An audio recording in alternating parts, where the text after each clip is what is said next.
Hello friends, मैं देवेंद्र आर्य आपका हार्दिक स्वागत करता हूं अपने यूट्यूब चैनल देवेंद्र आर्य पर। और जैसा कि आपको पता है, आपके क्लास 9th से लेकर 12th तक के टाइम टेबल आ गए हैं, एग्ज़ाम्स की डेट आपके आ चुकी है। तो इसी क्रम में आज का मेरा जो वीडियो है ये बेहद ही महत्वपूर्ण वीडियो है। क्लास 12th की जनरल इंग्लिश के कुछ इम्पोर्टेंट क्वेश्चंस, ठीक है, मैं लेकर आया हूँ आपके लिए। 12th की इंग्लिश है और मैं आपको आज बताऊँगा लेसन 1 से लेके 4 तक, ठीक है। लेसन 1 से लेकर 4 तक कुछ इम्पोर्टेंट क्वेश्चंस जो डेफिनेटली 101% एग्ज़ाम में आने की मैं गारंटी आपको देता हूँ, ठीक है। ऐसे क्वेश्चंस हैं जो एग्ज़ाम के दृष्टिकोण से बेहद ही महत्वपूर्ण है। तो वीडियो को अंत तक देखिएगा। चैनल यदि आपने सब्सक्राइब नहीं किया है तो अभी तक, है ना, तो सब्सक्राइब कीजिएगा अभी और बेल आइकन को दबाइएगा ताकि इस प्रकार की वीडियोस आपको मिलते रहे और एग्ज़ाम तक हम इसी प्रकार के इम्पोर्टेंट वीडियो आपको उपलब्ध करवाते रहेंगे। तो पहला क्वेश्चन हमारा देख लीजिए। पहला क्वेश्चन क्या कहता है? Who are the people far from us. Lesson first है और लेसन फर्स्ट में ये क्वेश्चन है कि who are the people far from us, कौन से जो लोग हैं वो हमसे दूर हैं। तो आंसर इसका रहेगा the people who are hopeless and anguished are far from us. ऐसे लोग जो कि होपलेस है, होपलेस यानी कि नाउम्मीद लोग हैं, ठीक है, और एंग्विश्ड यानी कि भूले भटके लोग हैं, ऐसे लोग हमसे बहुत ही दूर हैं। तो क्वेश्चन का आंसर क्या आ जाएगा? होपलेस एंड एंग्विश्ड, ठीक है। आपको क्वेश्चन में से लिखना है कि द पीपल हु आर, है ना, होपलेस और एंग्विश्ड ही आपको याद करना है बस। तो the people who are hopeless and anguished are far from us. चलिए बढ़ते हैं आगे। अगला क्वेश्चन है, वेरी इंपॉर्टेंट क्वेश्चन है।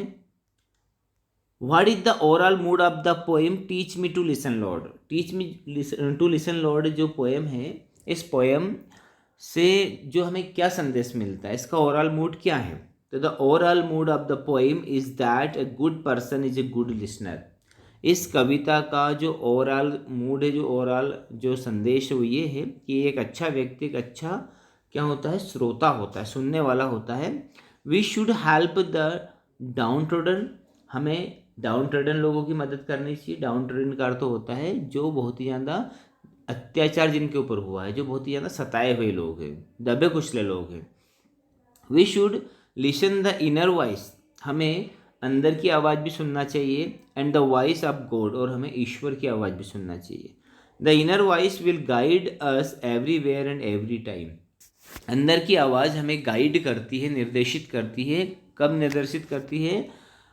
हर जगह और हर समय निर्देशित करती है। यानी जो हमारे अंदर की आवाज़ होती है, ज़मीर की आवाज़ जो होती है, वो हम कोई भी काम करते हैं तो हमें हमेशा वार्न करती है। यदि हम कोई गलत काम करते हैं तो हमें हमेशा सचेत करती है।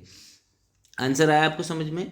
What is the overall mood of the poem teach me to listen Lord? इसका आंसर रहेगा the overall mood of the poem is that a good person is a good listener. We should help the downtrodden. We should listen the inner voice and the voice of God.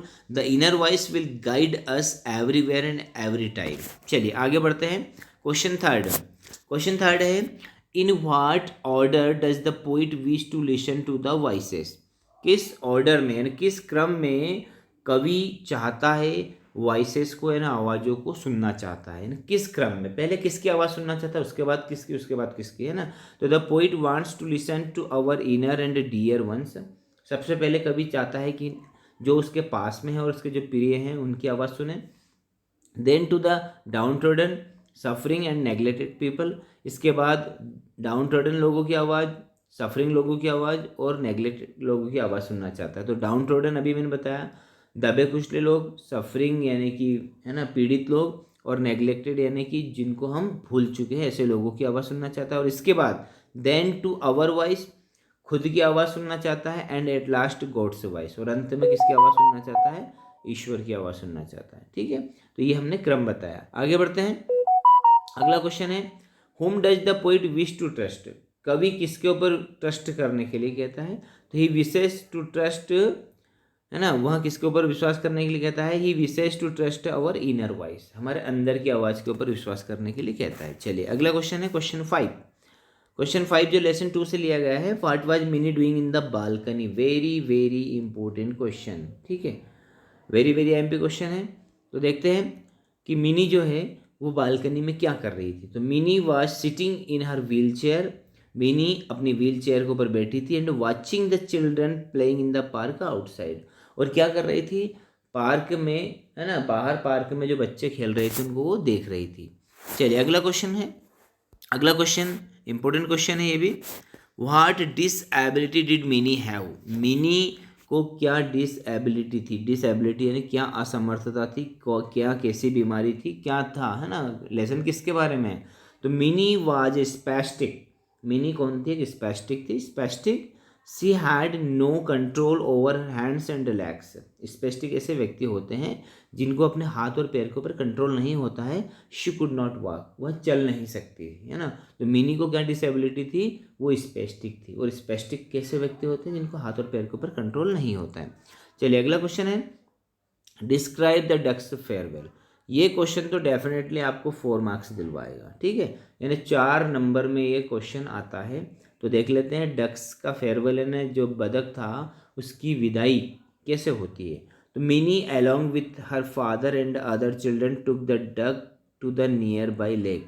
Mini है ना को उसके पिताजी दूसरे बच्चों के साथ में कहाँ पर लेके जाते हैं, नियर बाई लेक, पास के एक झील के साइड में लेकर जाते हैं।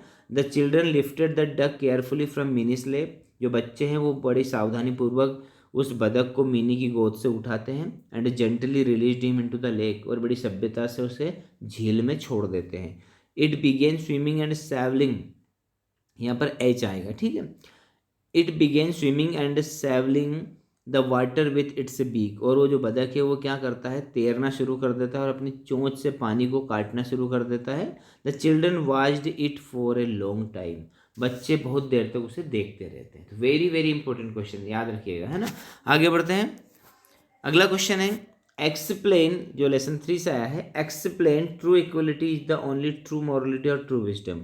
एक्सप्लेन कीजिए, समझाइए कि सच्ची समानता ही सच्ची नैतिकता है या सच्ची बुद्धिमानी है ना। सच्ची समानता किसे कहते हैं, जो सच्ची समानता जो रहती है वही सच्ची नैतिकता होती है और वही सच्ची बुद्धिमानी होती है। कैसे होती है, देखिए, true wisdom is that everybody should be treated equally so that there is no conflict in the society resulting into peace. True wisdom यानी सच्ची बुद्धिमानी ये होती है कि everybody should be treated equally, सभी को समान रूप से ट्रीट करना चाहिए ताकि समाज में किसी प्रकार का कन्फ्लिक्ट यानी विवाद ना रहे, रिजल्टिंग इनटू पीस, और इसका परिणाम ये निकलेगा कि शांति बनी रहेगी। True morality shows that there should be no difference based on wealth and status as everybody is born equal, और सच्ची नैतिकता ये बताती है कि धन और स्टेटस यानी रुतबे के आधार पर कोई भेदभाव नहीं करना चाहिए, जबकि सभी लोग समान, है ना, रूप से यहाँ पर इस पृथ्वी पर आए हैं। So we can say true equality is the only true morality और ट्रू विजडम। इस प्रकार हम कह सकते हैं कि सच्ची समानता ही सच्ची नैतिकता है या सच्ची बुद्धिमानी होती है। यानी आंसर का जो है सारांश देखा जाए तो ये कहता है कि सभी को समान समझना चाहिए ताकि सोसाइटी में किसी प्रकार का विवाद उत्पन्न ना हो, चाहे किसी के पास पैसा, कोई अमीर है या गरीब है, सभी समान है, पृथ्वी पर समान रूप से इंसान है। तो यही सच्ची नैतिकता है, यही सच्ची बुद्धिमानी है। चलिए आगे बढ़ते हैं, question 9। Question 9 very very important question है। तो इंपॉर्टेंट क्वेश्चन है कि एग्जाम में कई बार आ चुका है। What happens if you prejudge people and future events, क्या होता है यदि हम प्रीजज करें, किससे प्रीजज करें, लोगों को और भविष्य की घटनाओं को पहले से ही अनुमान लगा के रखें तो क्या होगा।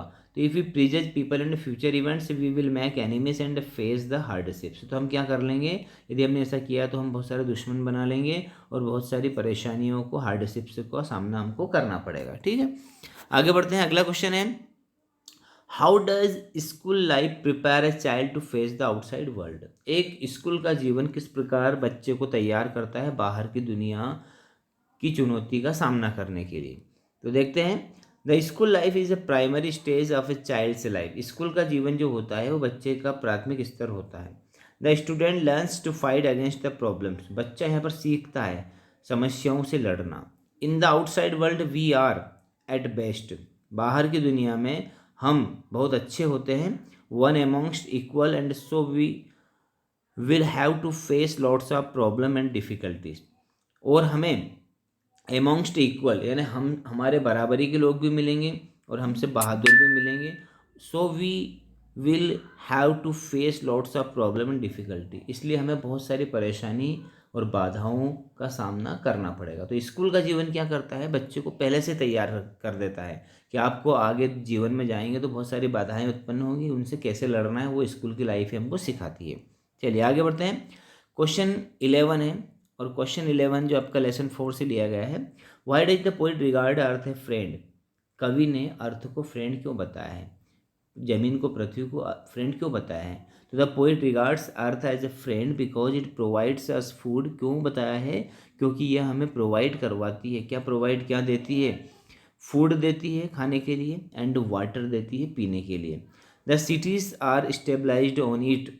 बड़े बड़े शहर इसके ऊपर बने हुए हैं। And we can grow gardens, और हम यहाँ पर बड़े बड़े बगीचे भी लगाते हैं। इसलिए पृथ्वी क्या हुई हमारी, क्या हुई, अर्थ जो है वो हमारी फ्रेंड ही तो हुई है ना। आगे बढ़ते हैं। आगे है लास्ट क्वेश्चन आपका। What makes the poet think that man is God's greatest creation. किस चीज़ के आधार पर जो है कवि सोचता है कि इंसान प्रभु के द्वारा बनाई गई सबसे अच्छी रचना है। तो इसका आंसर रहेगा the poet thinks that man is God's greatest creation because. कवि ऐसा सोचता है कि इंसान भगवान की सबसे अच्छी कृति है क्योंकि ही इज़ ओनली वन, क्योंकि सिर्फ इंसान ही एक अकेला है who can love and think, जो प्रेम कर सकता है और सोच सकता है। इसलिए वही है ना भगवान की बनाई हुई सबसे अच्छी रचना है। तो फ्रेंड्स आई होप आपको जितने भी मैंने क्वेश्चन से बताए हैं, 12 क्वेश्चन बताए हैं लेसन 1 से लेके 4 तक, सारे इंपॉर्टेंट क्वेश्चन हैं। इनको आप अच्छे से तैयारी कीजिएगा। और जो है बोर्ड एग्ज़ाम का टाइम टेबल आ गया है ना, प्री बोर्ड का, तो प्री बोर्ड की अच्छे से तैयारी कीजिएगा। उसके बाद आपको बोर्ड की एग्ज़ाम भी देनी है। तो इस आधार पर आप है ना इन वीडियोस के माध्यम से मैं आपको जो है जहाँ तक हो सकेगा आपकी मदद करने की कोशिश करता रहूँगा। तो वीडियो को लाइक कीजिएगा, शेयर कीजिएगा है ना, और चैनल को सब्सक्राइब कीजिएगा। मिलते हैं अगले वीडियो में, तब तक के लिए थैंक यू वेरी मच।